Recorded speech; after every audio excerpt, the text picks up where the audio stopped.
Today we're taking a look at the Cobra RadSpeed Irons. Let's get it.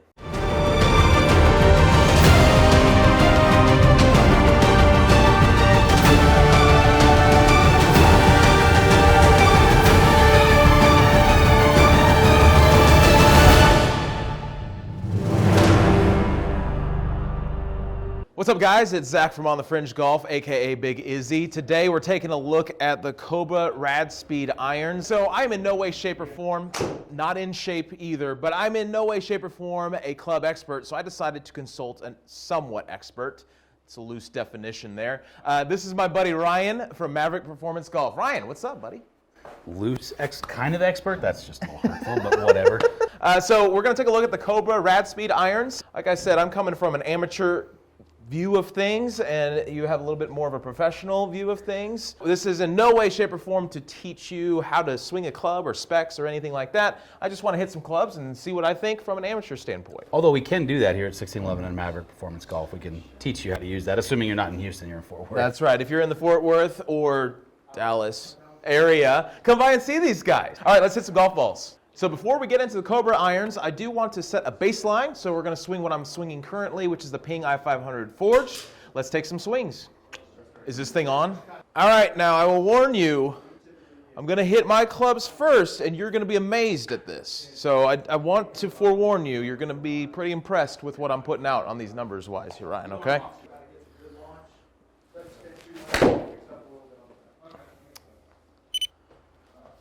All right, well, I'm done here, so I think that's it. So those of y'all that have seen my vlogs, you know distance is one of the things I'm struggling with. Obviously, with irons, it's more so consistency and numbers that we're looking at, and that it's not erratic and all over the place. But it'd be nice to hit a 7-iron longer than 153 yards.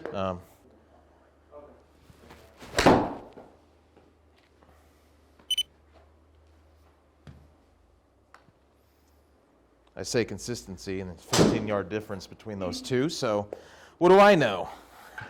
I do know drugs.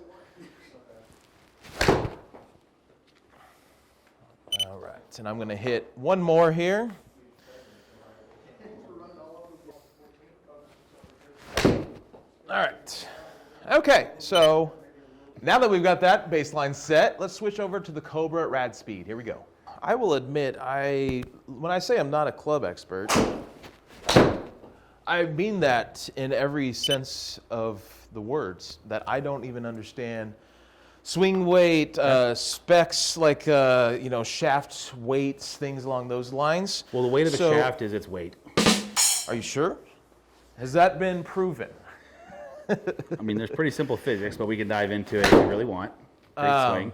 So that was great. When you get a fitting, I guess for something like this, obviously I am a mid-handicapper. I'm not What is your actual handicap? So my handicap is an 8. Okay. So more so than handicap, if we're going to do a fitting for somebody, I know you're really just kind of comparing your clubs to the Cobra, but the general gist of it is we want to see how consistent you are in your swing and what some of your strike and launch characteristics. Because you could be a 25 handicapper and still make a pretty stripe of the ball. You just might have 48 putts in a round of golf. Right, yep. And so, handicap doesn't necessarily reflect striking ability. So we're looking at ability to swing the golf club consistently. And we can get clubs 4 or 5 degrees flat or upright, but you just have to be able to do it consistently, because if we do that to you and then you change your swing and alter it, and then from there we kind of go into, okay, well, what type of golf club? So a couple of things we can't fit for: look, feel, and sound.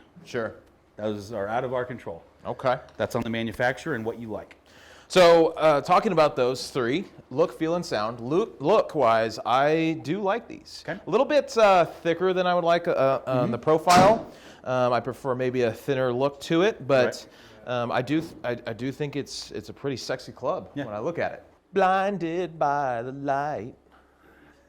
If we're going to ever ask a question pre-fitting as far as what some of those things are, I'm going to kind of ask what your launch and what your spins look like.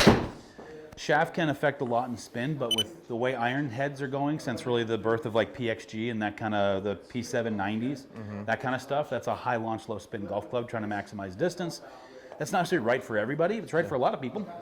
It's just a different way of thinking versus traditional, like blades, for instance. Sure. Somebody, by the time they get to a fitting, 9 times out of 10, they've been messing with golf clubs for at least a month or two, right? Yeah. Because especially golfers, we get all excited about dumb stuff like Yeah. that. Like, oh, I'm gonna look at every golf club out there, then I'm gonna go to fitting, and then the fitter normally blows your mind, like, yeah, none of those are right. So obviously you have to like the look, feel, and sound, and then from there we kind of figure out, okay, is this the right style head for us? Every manufacturer makes similar heads for people. They're all gonna feel a little bit differently, perform differently. Yeah. They're all engineered with very specific specifications in mind.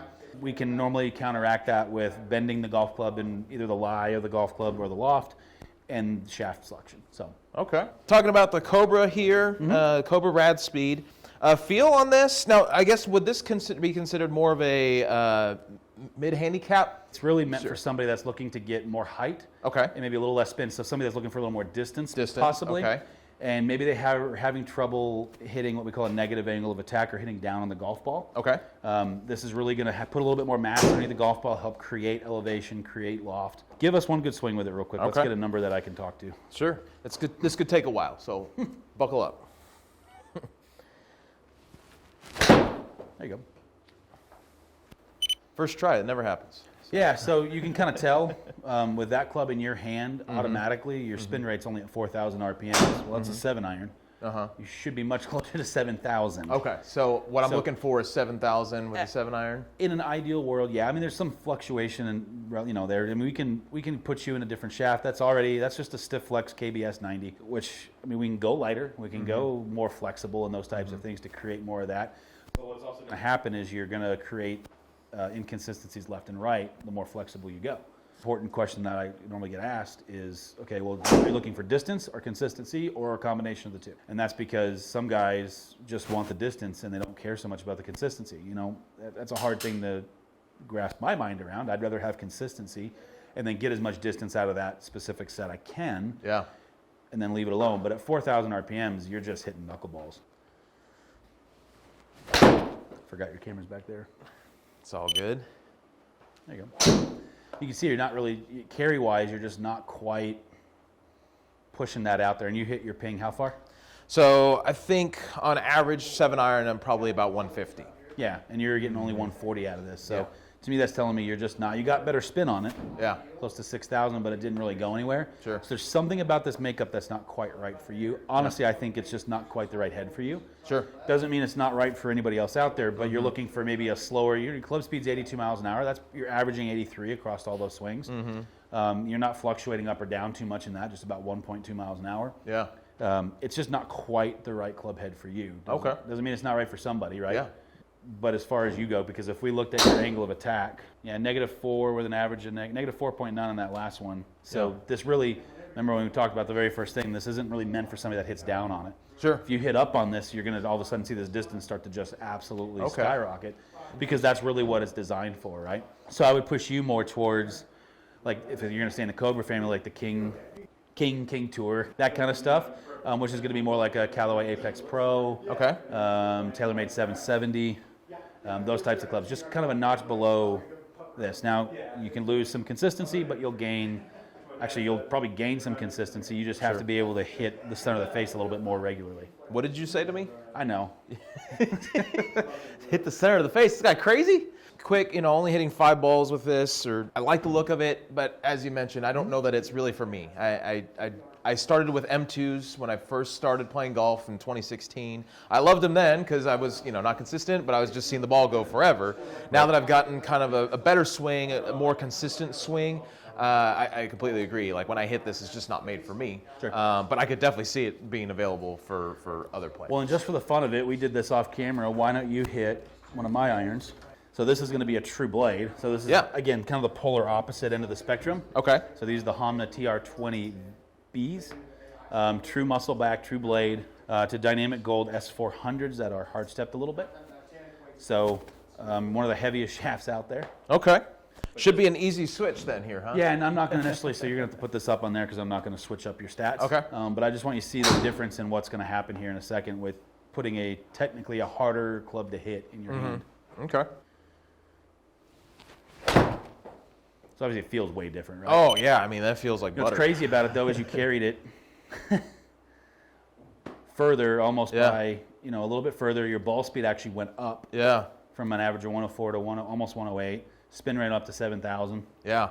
So that's more in the ballpark. It's not about gaining just a ton of distance with irons. It's about consistency. Right. It's not a driver. Yeah. So, yeah, I mean, and that goes to show not only the Cobra RadSpeed, great irons, but how important it is to get fit. Don't watch these videos and just say, oh, that worked for that guy, so I'm going to go buy it. Do your research, go get fit, get it done from a professional, and you'll be amazed at the kind of information they can provide for you. And maybe this club is for you, and maybe it's not. So definitely check it out. I love the club. I do like it. Retails for I think $8.99 for a set. Quick search. It'll be on the screen. Yeah, quick search there, somewhere around that ballpark, which is I would say probably average for that type of golf club. Yeah. I would say that's probably about what you look like with any retailer. Sure. So, I got a question for you, actually, Yeah. kind of talking about club fitting. So I had somebody reach out to me through my channel and said, hey, I'm not in Fort Worth, and I live in Northwest Houston, which ironically is pretty close to where you guys are from. Yeah, that was special. It was my channel, not yours. That was weird. Do you know of any places down there where people can go in and get fit that you prefer? Because I have to answer that guy.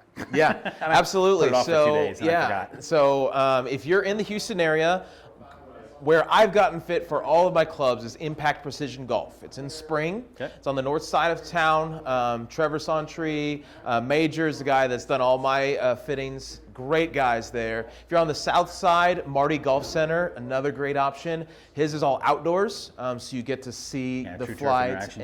and that's obviously completely different. But I would recommend either of those guys. And if you're not in there, come see us. Yeah.